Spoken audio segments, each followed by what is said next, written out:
బాగా డబ్బులు ఉన్నవారి రహస్యం ఇదే. ఉప్పు జాడిలో ఈ 3 వస్తువులు వేస్తే వద్దన్నా డబ్బులే డబ్బులు. లక్ష్మీదేవి మీ ఇంటి తలుపు తడుతుంది. బాగా డబ్బున్న వాళ్ళు అంత డబ్బును ఎలా సంపాదించగలుగుతున్నారు? వాళ్ళు ఎందుకంత ఐశ్వర్యవంతులు అవుతున్నారు? ఈ సందేహం చాలా మందికి ఉండే ఉంటుంది. వాళ్ళంతా ఐశ్వర్యవంతులుగా ఉండడానికి ఒక పరిహారం ఎంతో ఉపయోగపడుతుంది. కేవలం ఉప్పు జాడీలో ఒక 3 ముఖ్యమైన వస్తువులు వేయడం వల్ల మీరు ఎంతో గొప్ప ఐశ్వర్యవంతులు. ఉప్పు జాడీలో వేయటం వల్ల మీకు ఎంతో మేలు కలుగుతుంది. ఐశ్వర్యవంతులు అవుతారు. శ్రీ మహాలక్ష్మి కటాక్షం ఉంటుంది.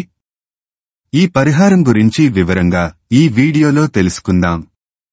ఈ వీడియోకైతే ముందుగా ఒక లైక్ కొట్టి మాకు సపోర్ట్ చేయండి. సాధారణంగా ప్రతి ఒక్కరి ఇంట్లో ఉండేది ఉప్పు. ఎవరికీ ఇవ్వకూడదు అంటారు. ఉప్పు ఎప్పుడు జాడీలో నిండుగా ఉండాలి అంటారు. జాడీలో ఉప్పును భద్రపరుచుకుంటే ఎంతో మంచిది అంటారు. ఉప్పు అడుక్కి వెళ్లకుండా అంటే అయిపోయే స్థితికి వచ్చే వరకు ఉంచకుండా ఎప్పటికప్పుడు తెచ్చి దాంట్లో నింపుతూ ఉండాలి అంటారు. ఉప్పు లక్ష్మీకి సంకేతంగా కూడా చెబుతూ ఉంటారు. జాడీలో ఉప్పును భద్రపరుచుకొని వాడుకుంటే ఎంతో మంచిది. అది కూడా ముఖ్యంగా కళ్ళు ఉప్పు అంటారు కదా. దీనిని కనుక మనం ప్రతినిత్యం వంటల్లో వాడుకోవడం వల్ల ఎంతో ఆరోగ్యకరమైన ప్రయోజనాలు ఉంటాయి. అలాగే లక్ష్మీదేవిని కూడా ప్రసన్నం చేసుకున్న వాళ్లము అవుతాము. ఉప్పు ఎక్కువైతే ముప్పు అంటారు కదా. ఈ ఉప్పు వల్ల చాలా ప్రయోజనాలు కూడా ఉంటాయి. మన ఇంట్లో ఉన్నటువంటి నెగటివ్ ఎనర్జీని తరిమికొట్టేటువంటి శక్తి ఉప్పుకు ఉంటుంది. మనందరికీ తెలిసింట్లో పిల్లలు ఉన్నా లేకపోతే నూతనంగా పెళ్లైన దంపతులు ఉన్న దిష్టి తీసేటప్పుడు ఉప్పుని వాడుతుంటారు. మనకున్న నెగటివ్ ఎనర్జీని బయటకు తీసేటటువంటి శక్తి ఉప్పుకి ఉంటుంది. అంతేకాదు ఉప్పుతో కొన్ని పరిహారాలు చేయడం వలన కూడా మనకు మంచి ప్రభావాలు ఏర్పడతాయి. వాస్తు దోషాన్ని దూరం చేసుకోవడానికి కూడా ఉప్పును ఉపయోగిస్తూ ఉంటారందుకే ఉప్పుని పర్యావరణ శుద్ధి అని కూడా అంటారు. ఉప్పుతో చేసే పరిహారాల వల్ల మనకి లక్ష్మీ కటాక్షం కలుగుతుంది. అనారోగ్య సమస్యల నుంచి ఉపశమనం దొరుకుతుంది. చిన్న చిన్న ఇబ్బందులు, పరిస్థితుల్లో గందరగోళంలో ఏం చేయాలో తెలియక ఇబ్బంది పడుతూ ఉంటే ఈ సమస్య నుంచి మనల్ని కాపాడే శక్తి ఉప్పుతో చేసే పరిహారాలకు ఉంటుంది. అలాగే నెగటివ్ ఎనర్జీని దూరం చేస్తుంది. చెడుగాలులు, చెడు పరిస్థితుల నుంచి మనల్ని కాపాడుతుంది. ఎన్నో రకాల లాభాలు ఉప్పుకి ఉంటాయి. అలాగే లక్ష్మీదేవికి నివాసం లాంటిది ఈ ఉప్పు జాడి. కాబట్టి ఇప్పటివరకు ఎవరైనా ఉప్పుని జాడీలో భద్రపరిచే అలవాటు లేకుండా ఉండుంటే దయచేసి దీనికి ఎక్కువ ఖర్చు కాదు. ఒక చిన్న జాడీని తెచ్చి పెట్టుకోండి. దాంట్లో భద్రపరుచుకొని వాడుకోండి.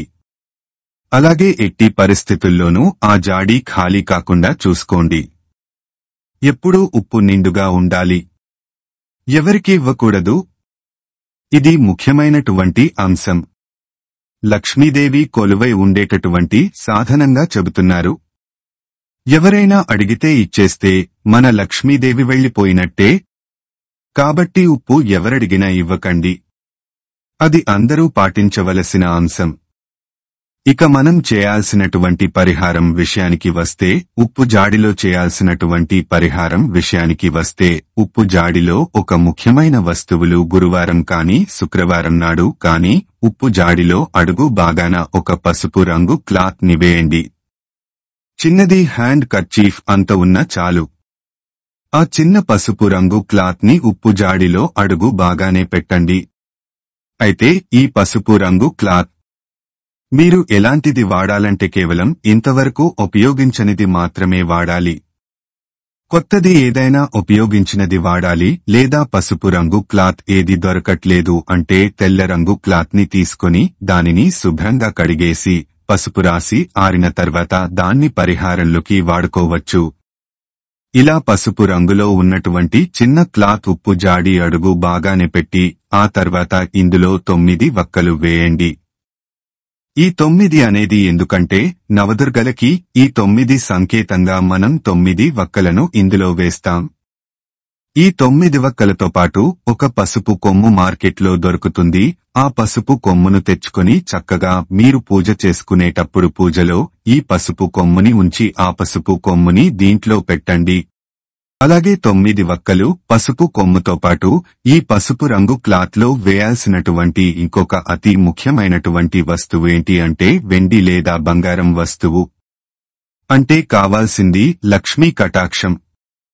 వెండి బంగారు వస్తువులు మా దగ్గర ఎక్కడ ఉన్నాయో అందులో వేయడానికి అని భయపడకండి. చిన్న ముక్కు పుడక సైజులోదైనా పర్వాలేదు, చిన్నది వెండి లేదా బంగారం, ఈ 2 మాత్రం ఉపయోగించండి. ఈ పరిహారం కోసం కొంతమందికి చిన్న చిన్న ముక్కు పుడకలు లేదంటే వెండి దిద్దులు లాంటివి ఉంటాయి. వెండి బంగారం చిన్న చిన్న ముక్కలు కూడా లేకుండా ఎవరూ ఉండరు. మీ ఇంట్లో ఉన్నటువంటి పాత బంగారం అయినా లేదా వెండి నాణాలు ఉంటాయి. వెండి నాణాలు లక్ష్మీ రూపులు ఉంటాయి. ఇలాంటి వాటిని మీరు ఈ పరిహారంలో వాడవచ్చు. ఇలా వెండి లేదా బంగారు వస్తువుని కాని నాణాన్ని కాని 9 వక్కలు ఒక పసుపు కొమ్ము వీటన్నింటినీ కలిపి ఆ పసుపు రంగు క్లాత్లో ఉప్పు జాడి అడుగున వేయండి. ఆ తర్వాత మీరు భద్రపరచాలి అనుకున్న ఉప్పుని అందులో వేసేయండి. మీరు పైన కొంచెం కొంచెంగా ఉప్పును నిత్యం వంటలో వాడుకుంటూ ఉండండి. ఇలా ఈ పరిహారం చేయడం వల్ల లక్ష్మీ కటాక్షం మీకు తప్పక కలుగుతుంది. అంతేకాదు కేవలం 21 రోజుల్లోనే సరైన మార్పును గమనించగలుగుతారు. మీ ఆర్థిక స్థితిలో మార్పులు వస్తాయి. చాలామంది ఒక ఉద్యోగం చేస్తూ ఉంటారు లేదా ఏదైనా వ్యాపారం చేస్తూ ఉంటారు. దాని నుంచి వచ్చే ఆదాయం సరిపోదు. వ్యాపారం ఉద్యోగం బాగాలేదా అంటే బాగుంటుంది, కానీ వచ్చే ఆదాయం ప్రస్తుతం ఉన్నటువంటి ఖర్చులకి సరిపడని విధంగా ఉంటుంది. ఇటువంటి సందర్భంలో ఏమనిపిస్తుంది అంటే ఇంకొక ఆదాయ మార్గం ఉంటే బాగుండు, ఇంకేదైనా చిన్న వ్యాపారం ఉంటే బాగుండు అనిపిస్తుంది. అలాంటి వాళ్లకి ఒక చక్కటి ఆలోచన వస్తుంది.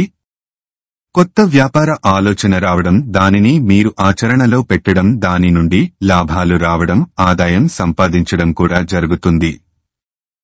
కేవలం 21 రోజుల పాటు ఇలా ఉప్పు జాడితో ఈ పరిహారం చేయడం వల్ల ఈ ఉప్పు జాడిని మాత్రం ఎప్పుడూ ఖాళీ అవ్వనివ్వకండి. ఉప్పు అయిపోవస్తే మళ్లీ కొత్తగా ఉప్పును తీసుకుని వచ్చి వేయండి. ఇలా మీరు దీన్ని ఎన్ని రోజుల పాటు అయినా ఉండొచ్చు. ఇందులో పసుపు కొమ్ము వాడుతున్నాం. మరి ఆడవారి నెలసరి సమయంలో ఈ ఉప్పు జాడిని పట్టుకోవచ్చా, ఉపయోగించవచ్చా అనే సందేహం రావచ్చు. ఒకవేళ మీరు నెలసరి సమయంలో ఉన్నా కూడా ఈ ఉప్పు జాడిని పట్టుకోవడంలో ఎటువంటి ఇబ్బంది ఉండదు. కాకపోతే తలంటు స్నానం చేసుకున్న తర్వాత మీరు ఉప్పు జాడిని పట్టుకోవచ్చు. ఏ విధమైనటువంటి ఇబ్బంది ఉండదు. లేదు, ఎందుకు వచ్చిన ఇబ్బంది అనుకుంటే ఆ 1 లేదా 2 రోజుల పాటు ఈ జాడి ఉప్పులు కదల్చకుండా సాల్ట్ ని వేసుకుంటే సరిపోతుంది. లక్ష్మీదేవి అనుగ్రహం కోసం మీరు మనసులో గట్టిగా సంకల్పం చెప్పుకోండి. ఇలాంటివి చేయడం వల్ల కేవలం 21 రోజుల్లోనే మంచి మార్పులు మీ ఆర్థిక స్థితిని చూస్తారు. మీరు ఏదైతే మార్గం కోరుకుంటున్నారో మీరు అనుకున్న విధంగా కాకపోయినా మీకు కావాల్సిన విధంగా మీకు లక్ష్మీదేవి అన్ని రకాలుగా ఉపయోగపడేటట్లు అవకాశాన్ని తీసుకొస్తుంది. ఈ పరిహారాన్ని తప్పక పాటించండి. అలాగే ఇప్పటికే ఈ పరిహారాలు చేసి ఐశ్వర్యవంతులు అయిన వారు, ఇప్పటికీ పరిహారంతో చాలా సంతోషంగా ఉన్నవాళ్లు చాలామంది ఉన్నారు. ఈ వీడియో గనుక మీకు నచ్చినట్లయితే ప్లీజ్ లైక్ చేసి మీ ఫ్రెండ్స్ కి షేర్ చెయ్యండి. అలాగే మా కొత్త వీడియోని మీకు వెంటనే చేరాలంటే మా ఛానల్ ని సబ్స్క్రైబ్ చేసుకొని పక్కనే ఉన్నటువంటి బెల్ ఐకాన్ని ప్రెస్ చేయండి. ధన్యవాదములు.